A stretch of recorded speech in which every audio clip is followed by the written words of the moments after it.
Cash flow statement, final examination 8 marks question आपके यहां से आएंगे ही आएंगे। कैश फ्लो स्टेटमेंट के लिए हमारे पास या हमें 3 एक्टिविटीज देखनी होती है। सबसे पहली एक्टिविटी होती है हमारी ऑपरेटिंग एक्टिविटीज, दूसरे नंबर पे होगी हमारी इन्वेस्टिंग एक्टिविटीज,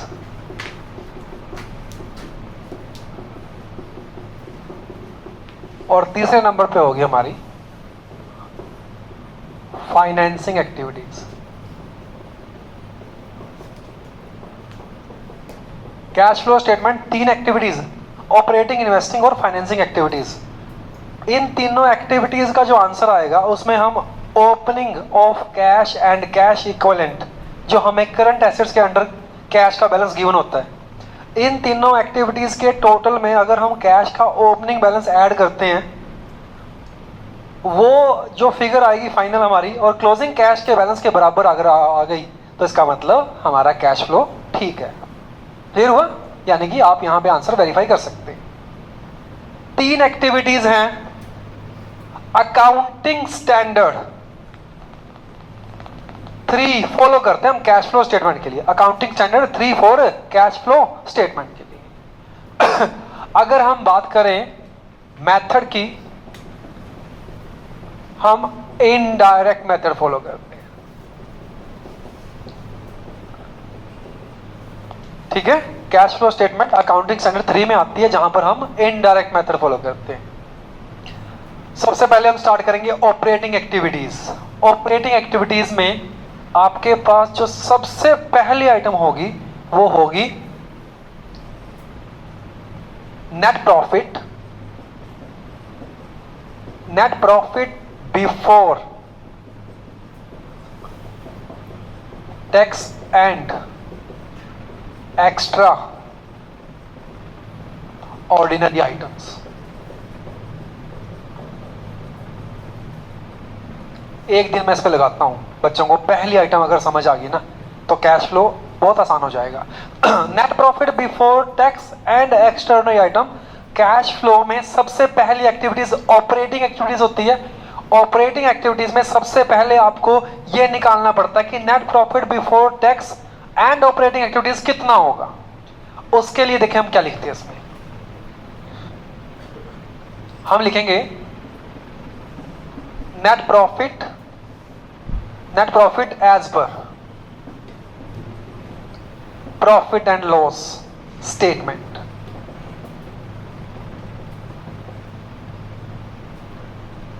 वो हम यहां लिख लेते हैं। ऋषभ, ये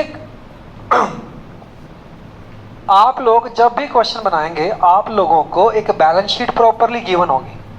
उस बैलेंस शीट में 2 सालों का डाटा गिवन होगा आपको 2 सालों का डाटा कंपैरिजन करने के बाद ही कोई वैल्यू लिखनी होती है। कैश फ्लो स्टेटमेंट हमेशा ये बोलती है।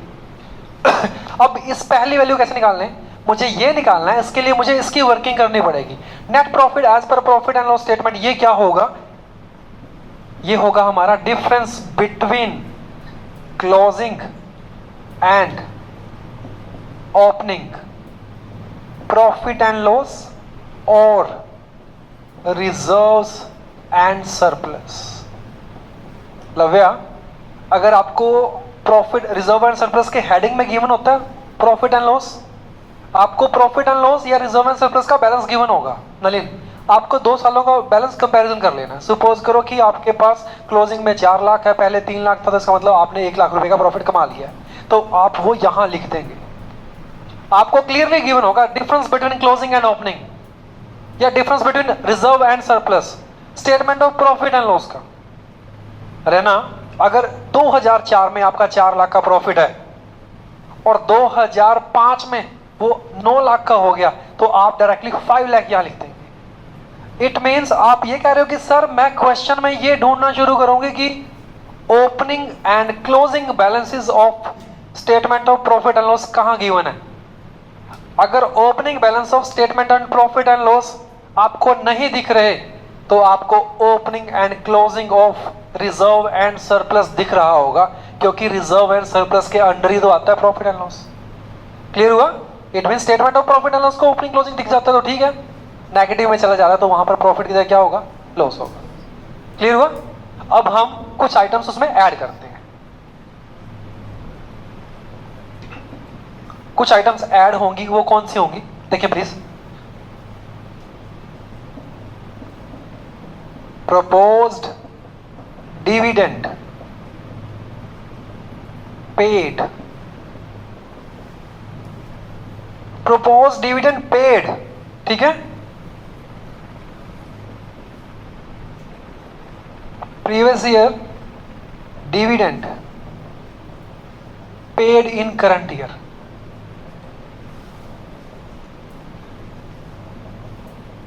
विद एग्जाम्पल आपको मैं समझाऊंगा ये वाली बातें कैसे आएगी। इंटरिम या इंटरिम डिविडेंड पेड,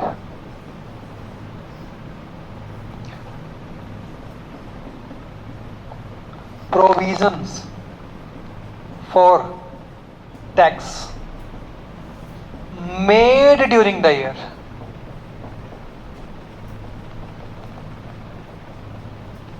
सभी बच्चे डिफरेंस देखेंगे। What is the difference between paid and made, ठीक है, सब कुछ बताऊंगा मैं।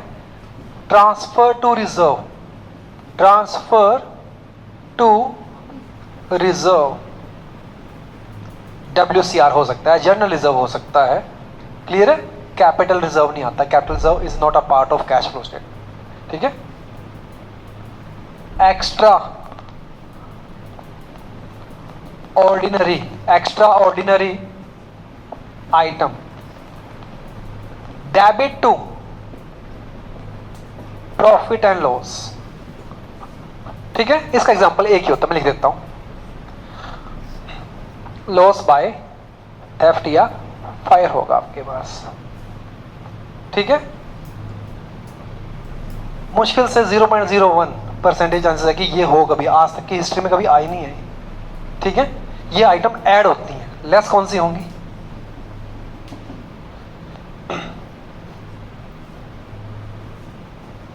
इनकम टैक्स रिफंड या फिर एक्स्ट्रा ऑर्डिनरी आइटम, डेबिट की जगह credit to profit and loss account, ये इसका होगा। अगर आपका loss of inventory by theft या फायर हो गया है, उसका आपको क्या मिल चुका है, इंश्योरेंस क्लेम रिसीव्ड। ऋषभ, मैंने उस डिफरेंस में 1 2 3 4 5 ये 5 आइटम्स ऐड करी हैं। आपका क्वेश्चन में 5 में से एक हो सकता है गिवन हो, 2 हो सकता है, मैक्सिमम 3 हो सकता है गिवन हो। जब फुल फ्लैज क्वेश्चन आपके पास आएगा, हो सकता है एक भी ना हो सकता है एक भी ना हो। ये सिर्फ फॉर्मूला है, आपको याद रखना पड़ेगा, या एक तरह की स्टेटमेंट है जो आपको याद रखनी पड़ेगी। ये आइटम्स ऐड होती हैं, ये लेस होती हैं। आपने ये आइटम्स सारी की सारी प्लस कर ली और ये 2 की 2 क्या कर दी, माइनस कर दी। एंड रिजल्ट जो आपके पास आएगा क्या आएगा, वो net profit before tax and extraordinary item. It means आपको यह पता लग गया कैश फ्लो स्टेटमेंट की शुरुआत हो चुकी है, जहां पर पहली आइटम होती है net profit before tax and. वो आइटम को निकालने के लिए मुझे यहां से लेकर यहां तक का वर्किंग नोट फॉलो करना पड़ता है, और इसमें मुझे ये वाली आइटम तो श्योरिटी है गिवन होगी। इनमें से हो सकता है कोई आइटम गिवन हो या ना हो। क्लियर हुआ? अब आपको मेड एंड पेड क्या होते हैं वो मैं आपको बताता हूं।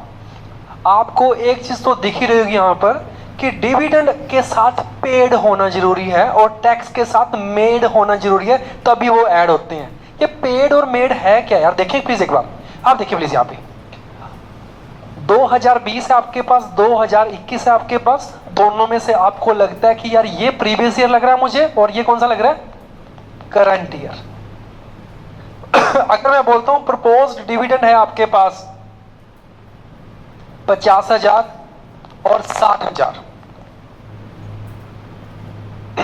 आप इनमें से कौन सा डिविडेंड पहले पे करना पसंद करेंगे, प्रीवियस ईयर का। बट आप यहां पहुंच चुके हो तो प्रीवियस ईयर का डिविडेंड करंट ईयर में पे होगा। आपको मैं एक प्यारी सी बात सिखा रहा हूं, करंट ईयर के डिविडेंड का पूरी कैश फ्लो स्टेटमेंट में कहीं पर भी ऐड लेस नहीं होगा।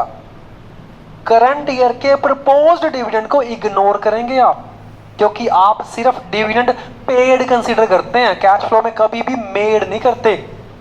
आपने डिविडेंड प्रीवियस ईयर का पे करना है, करंट ईयर में तो ये बनाया गया है। करंट ईयर की आइटम्स को मेड बोलते हैं, इस साल बनाया गया है। अगर मैं यहां लिखूं प्रोविजन फॉर टैक्स 60,000 और 70,000, प्रीवियस ईयर का है ये तो पेड होता है। करंट ईयर का क्या कहलाता है? Made during the year. और जो एक्स्ट्रा ऑर्डिनरी आइटम सॉरी उससे पहले जो आपके पास ऐड होगा that is provision for tax made during the year. It means अगर हम profit before tax and extraordinary item निकालते हैं तो प्रपोज डिविडेंड ये वाला ऐड होगा एंड प्रोविजन फॉर टैक्स कौन सा ऐड होगा? ये वाला। अच्छा सर, अब मुझे समझ आ गया। मैंने क्या समझ आया? सर करंट ईयर का तो मेड होता है, तो प्रीवियस ईयर का क्या होता है? पेड होता है। करंट ईयर का मेड, प्रीवियस ईयर का। क्लियर हुआ आपको? पक्की बात है। प्लीज देखें साहिल, अगर मैं ये कहूं कि जनरल रिजर्व का बैलेंस 60,000 से साहिल 80,000 हो गया है, डिफरेंस 20,000 ऐड कर देंगे, that is transfer to reserve. अगर मैं लिखता हूं कि आपके पास statement of profit and loss given है 1 लाख और यहां पर आ गया 3 lakh, that is a difference between opening and closing. कितना हुआ इस साल? कितना प्रॉफिट हुआ? 2 लाख का। तो पहली आइटम बन गई net profit as per the profit and loss, difference between closing and. 2 lakh का प्रॉफिट हो रहा आपको, समझे? क्लियर हुआ नहीं हुआ? सभी को क्लियर हुआ? तो पहली आइटम भी आपको पता चल गई। प्रपोज्ड डिविडेंड, ऐसे प्रपोज्ड डिविडेंड हमेशा वर्किंग नोट में गिवन होते हैं। अगर मैं वर्किंग नोट में लिखूंगा ना proposed dividend for the year 2019-2020, आप कहेंगे 2020 को इग्नोर करो यार, मुझे 2019 का बताओ कितना है, क्योंकि मैं तो पेड ही कंसीडर करता हूं। ऋषभ क्लियर हुआ बेटा? करंट ईयर को मेड, प्रीवियस ईयर को पेड। जब आप ये वर्किंग नोट फॉलो करेंगे, आपकी cash flow from operating activity की पहली आइटम होगी net profit before tax and extraordinary. आपकी बुक में 5 से 6 इलस्ट्रेशंस दे रखी हैं how to calculate net profit before tax and extra. जिस बच्चे को ये निकालने आ गई फिर तो cash flow from operating activities बहुत आसान हो जाएगा। क्लियर हुआ आपको? फटाफट से इसको नोट करें।